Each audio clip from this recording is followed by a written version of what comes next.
So I'll invite her to the stage to fill you in herself. Marianne Meed Ward.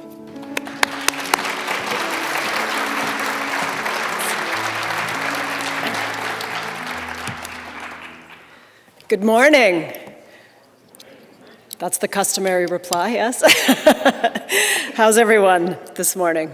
It's great to see you out. Thank you so much for being here. I really look forward to sharing, although you've gotten some really good highlights already. I really appreciate you coming and giving the gift of your time to me and to each other to learn about what's happening here in the city of Burlington. I'm going to keep our focus sharp this morning. I do want to allow as much time as possible for your questions. Normally I get 5 minutes of speaking time at council.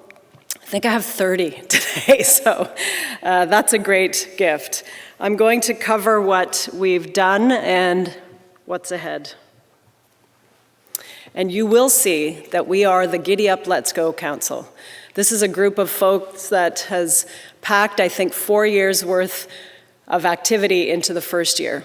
So I'm really looking forward to what we're going to do over the next 3 years. But before I get started, I would like to offer some thank yous and some acknowledgments. First of all, I'd like to thank Carla and her team for organizing this event in a brand new spot and changing it up a little, our wonderful Performing Arts Center. So thank you, Carla, for putting this together for us. We couldn't do this without our sponsors, of course, Cogeco, Bell Canada, Burlington Hydro, Durward Jones, Barkwell and Company. Thank you for your support, and of course to Cogeco and Your TV for broadcasting this. I'm also glad to have our city manager, Tim Camiso, here, members of the city's senior leadership team, as well as representatives from our partner agencies, boards, and commissions. Thank you so much for being here. And of course, my fellow councillors are here with me today. I will call their name. If you could stand and maybe hold your applause till the very end, just so you know where they are if you'd like to talk to them after. So we have Ward 1 Councillor Kelvin Galbraith, Ward 2 Councillor Lisa Kearns, Ward 3 Councillor Rory Nissan, Ward 4 Councillor Shauna Stolte, Ward 6 Councillor Angelo Bentavenia. I'd also like to thank my husband, Pete Ward, who is here in the front row, and our 3 children for another year of outstanding support. I wouldn't be here on this stage without the support of him and my family, and I thank him for sharing me with the community to do the important work that you're going to hear about this morning. You in the community are why we do what we do. And I want you to think as we go through the overview of what's happened and what's coming, think about, is anybody better off? Does any of it matter? And you'll hear the voices of citizens to answer that question. So let's start with community pride. Burlington, as you know, was recognized in 2019 as Canada's best community to live and to raise a family. Now, we knew that already. We all know our city is #1, but it was very nice to be recognized by others. Many of you know that I'm not from Burlington. We moved here, my husband and I and our 3 kids, in 2000, for many of the reasons that we are celebrated as the #1 community. We have an amazing waterfront, nature on your doorstep, healthcare, community amenities, great employment and jobs, and arts and culture. But the very best part of Burlington is you, the people. One of the privileges I have of being mayor is meeting the incredible residents who quietly make our city better. From the gift of giving back, Canada's largest youth-driven food drive, and we have representatives here today. They didn't know I was going to say that, and I didn't know they were going to be here, so thank you. Free weekly community dinners at our local churches, fundraisers for clothing, for cancer research, for poverty, and so much more. And as the city's chief storyteller, that is on my business card, I get to tell the stories of the people and businesses that you're going to hear about today. Our community events are always a highlight, and last year was no exception. Burlasic Park was an amazing accomplishment and planned in a matter of days to celebrate and cheer our Raptors on to their historic #1 championship. I can't say enough about the staff, many of whom are here today, who put this event together for thousands of our residents to come together and celebrate. And I heard from many people in the community, Burlington residents, that made them proud to be a resident. I also heard from people who are not from Burlington who were envious of our ability to pull this off. So here's just some of the things that our own residents have told us they love about our city. You love our waterfront and our teen tour band, all our incredible volunteers throughout the city. You love how we have everything we need, but still have a small town, friendly, warm people. You love our trails and our green space, our beaches, our festivals, and how family-friendly and inclusive we are. And you love that we have a safe city full of outdoor programming all year round. We have so much to be proud of. And one of my main responsibilities is to recognize and honor our businesses and our residents. In 2019, I launched the Key to the City program after Mike Taylor, who was with the Walk Off the Earth band, died suddenly. And we had no meaningful way to recognize him. He put Burlington on the map when they traveled internationally. So Mike became the first recipient, and we announced a new Key to the City program at the Remembrance event that we held for Mike in Civic Square that was organized, again, in less than 7 days. The Key features the city crest, and there's a lot of neat stories about the crest. You can look it up online or ask me about it in the Q&A. But it also features green for the escarpment, blue for the waterfront, trees, and our slogan at the city, which is "Stand By." And that can be taken in one of two ways: stand by me or with me, or stand by for orders, be ready for action. And I think both are equally true of Burlington. Residents told me that they were thrilled with the Key, and it was made here by a local artist. One person told me they thought it had an ethereal look to it and reflects just how magical Burlington is. A couple of weeks ago, I was honored to present 2020's first Key to the City to Gordon Schottlander at his 95th birthday party. He is a veteran of D-Day, landed on Juno Beach, and fought for our ability to gather in peace and freedom, and for me to stand here on this stage. As you can see, he's still going strong and dressing like a boss, and he plans to learn the piano and play at his next birthday party. I would say Gordon is my 95-year-old goal. We took the opportunity this past year to honor all of our veterans. I hosted Juno 75, a free sold-out event right here in this room, and I was privileged to attend the 75th anniversary of the D-Day memorial ceremonies in France with our global ambassadors, the Teen Tour Band, local residents, and another one of our D-Day vets, Jim Warford, who sadly died earlier this week. And we did lower our flags to half-mast at City Hall to honor his legacy to us. Jim was an awesome ambassador to our city and our country, and he will be sorely missed by his family and friends and the community. The Canadian Juno Beach Centre and Museum, as some of you may or may not know, is there in France because of Burlington residents. One of our own veterans, Garth Webb, thought of the idea in the basement on Woodward Avenue. Every other country had something to honor the contribution of their soldiers on D-Day, except for Canada. So he worked with the mayor of Courcelles-sur-Mer to locate it there. He worked with residents to raise money and get money from the federal and provincial governments. And of course, it was designed by one of our local architectural firms, Chamberlain Architects. And we're now discussing the potential of a twinning relationship with Courcelles-sur-Mer to continue to honor and solidify our connection and the legacy that our veterans gave us. So, what have we done at City Hall and what's ahead for 2020? We took a 25-year strategic plan and we broke it down into what we can accomplish in the 4 years of this term of council, called Vision to Focus, or V2F, for those who like acronyms. A key mandate for this council has been controlling the pressures of overdevelopment, particularly in the downtown.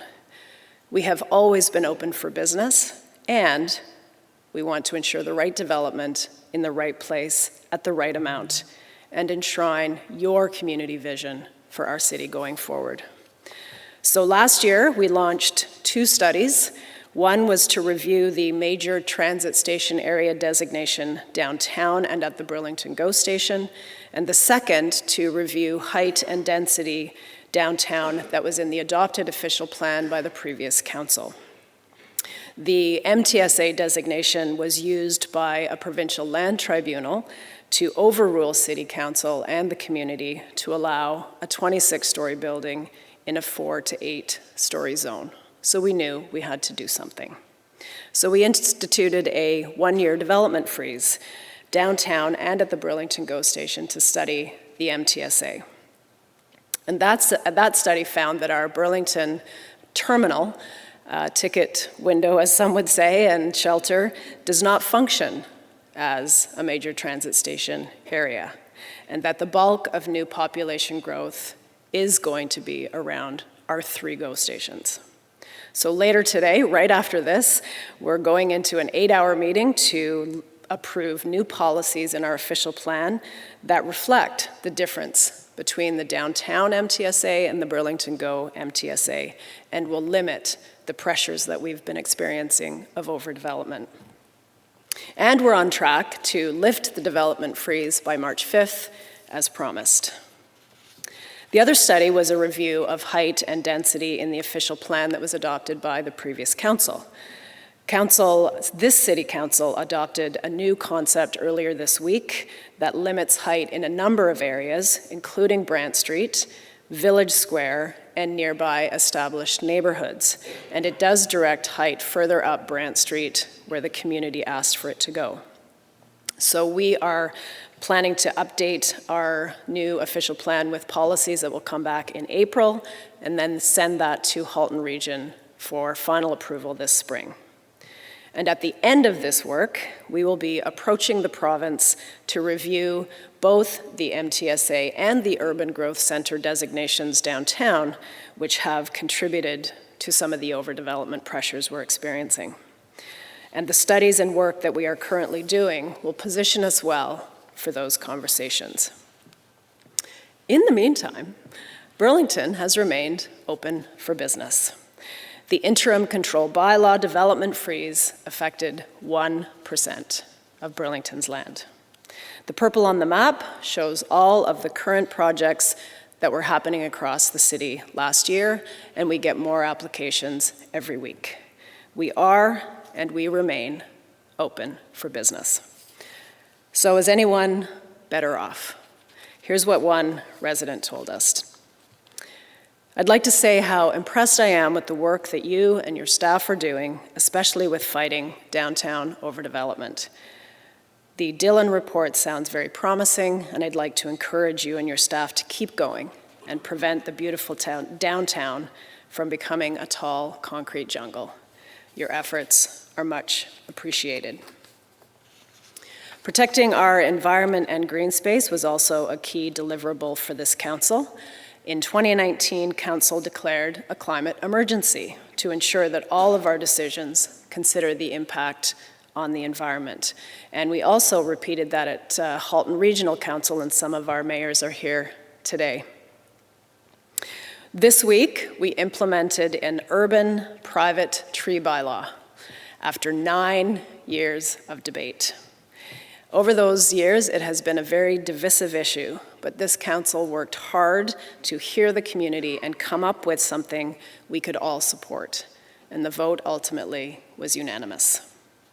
We also successfully advocated to the province to back off of plans to open the Greenbelt for development last year. Our City View Park Pavilion will be net carbon zero, using solar panels, and will be redeveloping the Skyway Arena to be a low-carbon operation with initiatives like geothermal heating.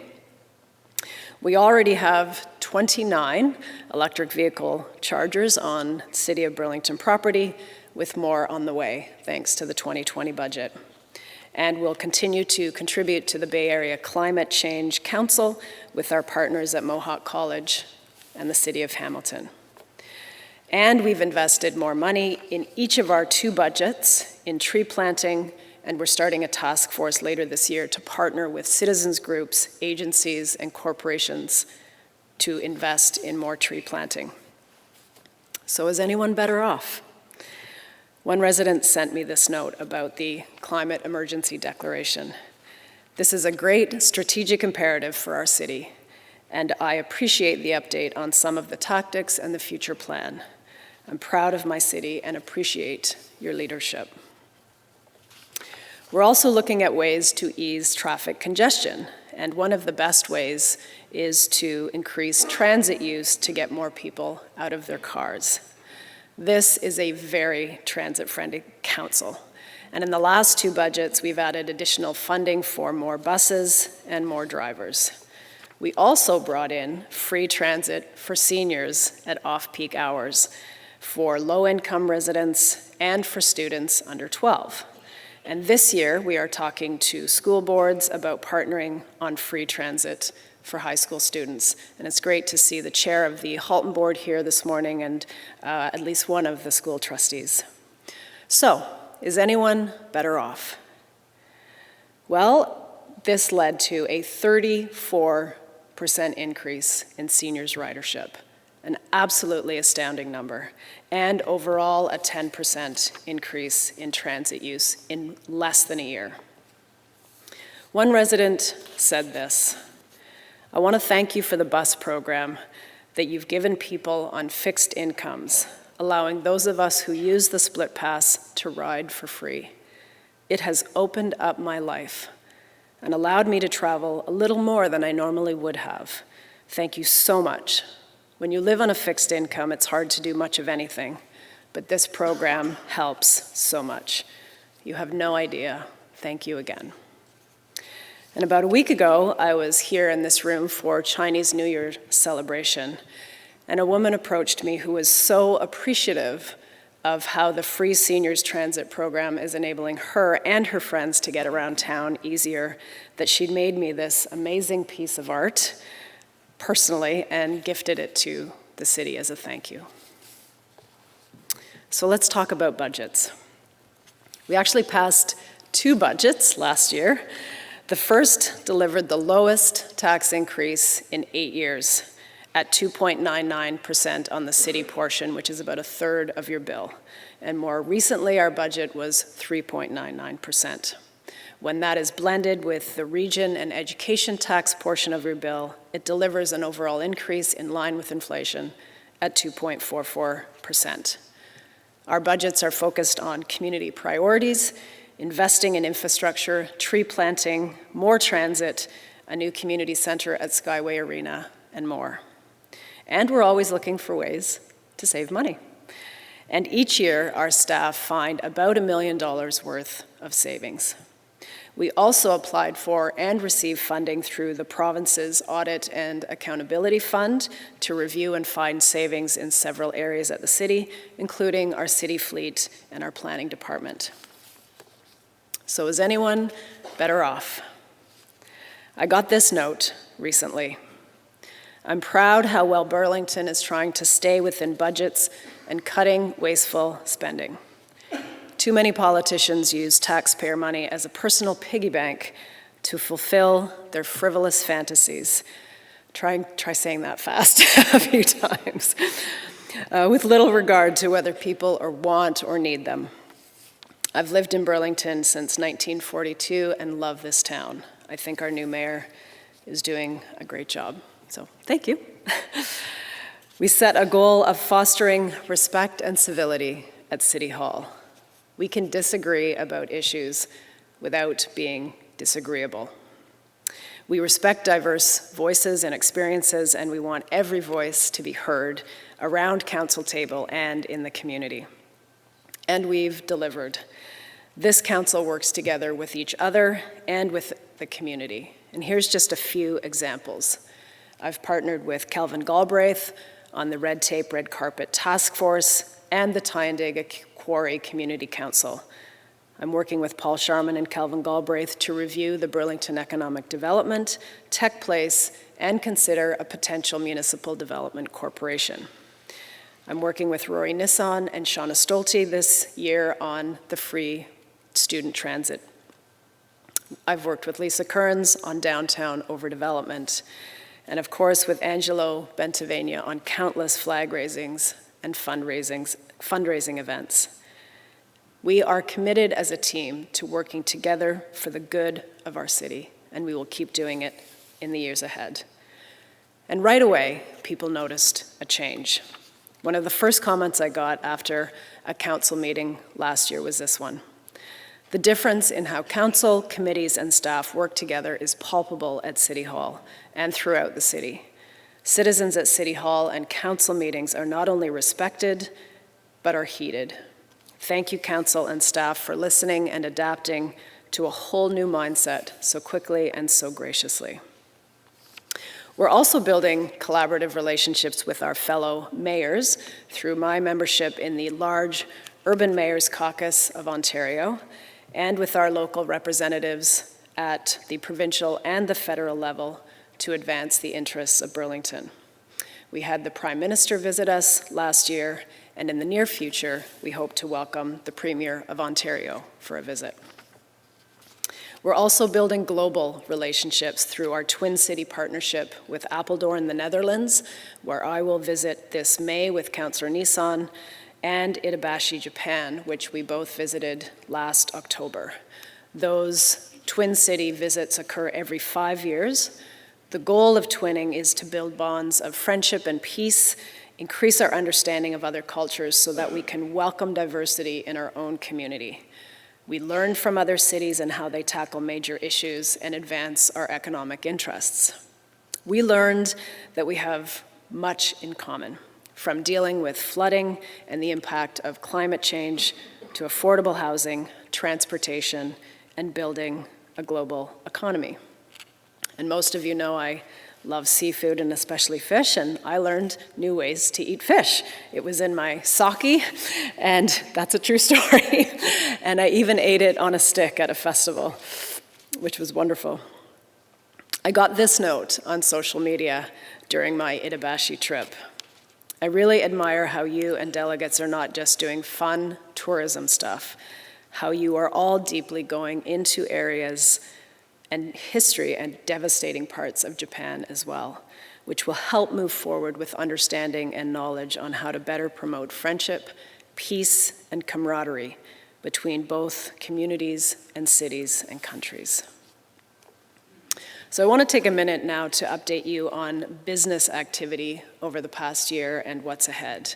So many great things are happening in our community, and our businesses often operate very quietly. So last year I had the pleasure of touring some of our unique and award-winning businesses that are putting Burlington on the map globally. I toured Samuel Son and Company, who make steel. So any of you who have a Tesla might have some local steel in it. I went to PV Labs in Burlington, who recently got an investment of $4 million US from Lockheed Martin. And they also made the gimbal, which is a housing for cameras that was used in the Marvel film Black Panther. And they have won both an Academy Award and an Emmy for their technical contributions to movie making. It's amazing.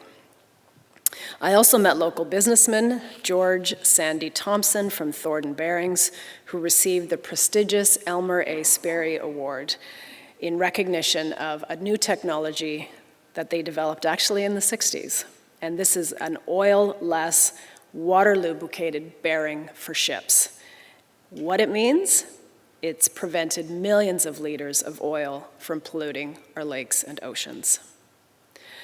We also have a local business, Precision Records, that did the vinyl pressing for Kendrick Lamar's album Damn, which won the first Pulitzer Prize ever for a rap album, and has also pressed records for other groups like the Tragically Hip. And finally, I toured Hunter Amenities. So if you've ever washed your hair in a hotel room, you've probably done it with Hunter shampoos anywhere in the world. At last year's State of the City address, I announced the formation of the Mayor's Red Carpet Task Force that was co-chaired by my fellow Councillor Kelvin Galbraith.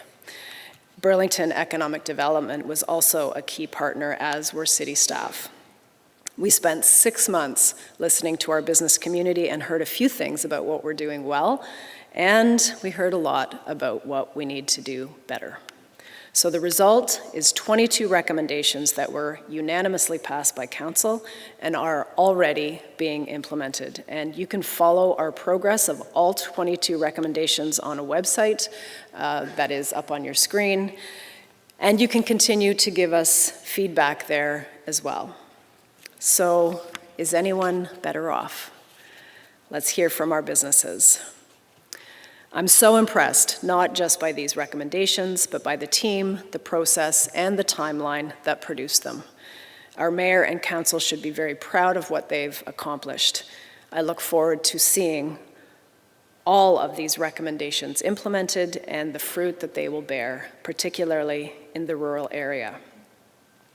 One of the recommendations that we made was to create a role focused on liaising directly with business owners to remove obstacles and challenges. That's the roll out the red carpet piece. Mike Greenlee at the city has been doing a great job, stepped into that role immediately, and I know from personal experience that he has helped dozens of situations and quickly gotten people the answers they need and helped to move business forward. Another one of the red carpet recommendations was to create a stronger value proposition and branding for Burlington. And you heard it here first. Watch for the launch of Burlington's One Brand, an initiative that came out of the city's 25-year strategic plan to create one unified mission that speaks to the city, one story, and can be used equally by residents, businesses, and city staff. The One Brand will help position Burlington to compete for investment, talent, and tourism, as well as build local pride. We have a project team comprised of Burlington Economic Development, City Hall Corporate Communications, and Tourism Burlington, and they've been formed to create the brand. In closing, none of this would be possible without a great team to work with on staff and council. So I'd like to leave you with their words about what they are most proud of this year or looking forward to, and maybe a few little known facts about them. So Tim Camiso, our new city manager, is already proud to be a part of our strategic leadership team. In his words, he works for a visionary and passionate mayor and council. So thank you, Tim, wherever you are. His goal is clear and it's aligned with our #1 community ranking, and that's to be the best run municipality in Canada based on achieving council's approved customer experience and strategic outcomes. My goal and Tim's is this: if you could choose a city hall across the street to do business with, we want you to still choose us. Little known fact about Tim, if you have a morning meeting, he always brings coffee and maybe also a scone. Ward 1 Councillor Kelvin Galbraith says that as a business owner himself, he really enjoyed the experience of working on the Red Carpet initiative because business owners and entrepreneurs contribute so much to our growing economy and local employment. He found that hearing their concerns and helping to address them proved to be very rewarding and helped ensure Burlington is very much open for business. Little known fact, Kelvin is also a great source of fitness tips, which always comes in handy this time of year. And he has the record number of kids on council at 6. True story. Check his Instagram feed. Councillor Lisa Curran said the highlight for her has been the sense of possibility that runs through our city. And she's elated with the path that we're on together. She's proud of the vision to focus work plan and efforts to bring a community vision downtown and the amazing progress we've made on matters that make us the best place to live, run a business, raise a family, or age in place. Little known fact about Lisa, her big smile and big heart are part of her proud Newfoundland heritage, thanks to her grandparents. Councillor Rory Nisson was proud to bring forward the first climate emergency declaration for Burlington, one of the first in Ontario, now being followed up with the Climate Action Plan. And he's also noticed that since joining council, he's become an instant expert on everything. The highlight for Councillor Shauna Stolte in 2019 was the people, the enthusiastic, engaged residents of our community, dedicated and hardworking staff in the city, and the great group of passionate and committed councillors and mayor that she has the pleasure of working with every day. And that's a mutual feeling, Shauna. Little known fact, although the secret may be out, Shauna is our official tree hugger. The only thing that Shauna loves more than trees is her 3 daughters and the soup that she newly discovered at Saigon-on-Brant. Councillor Paul Sharman from Ward 5 told me the most important moments and defining aspect of last year was the huge learning process experienced by everyone, and the degree to which our whole council has come up to speed. And little known fact, although some of you may know it well, his nickname around City Hall is Data Guy. And finally, Councillor Angelo Bentavenia of Ward 6 told me about a few key phrases he now uses on a regular basis. Nope, I don't have all the answers. Sorry, but I can't have your street plowed first. Please don't ask me for a favor. And one I think all of us have used, yes, I'll be late for dinner. Little known fact about Angelo is that he often brings treats to meetings from the business he and Diane have run together for years, Mrs. B's Gift House. My personal favorite is the chocolate-covered licorice. If you haven't had it, you're missing out. So like I said, this is an amazing group of people working together for your city, for you. I'm so proud of them and the work that we've accomplished, and I truly look forward to the next 3 years. So I want to thank you so much for your time and attention and for being engaged in what's happening in our city, and for the support that you offer our staff, our council, myself, and each other. On screen are some of the many ways to connect with me and my team, and now it's your turn. Let's get started with the Q&A portion of our time together. Thank you.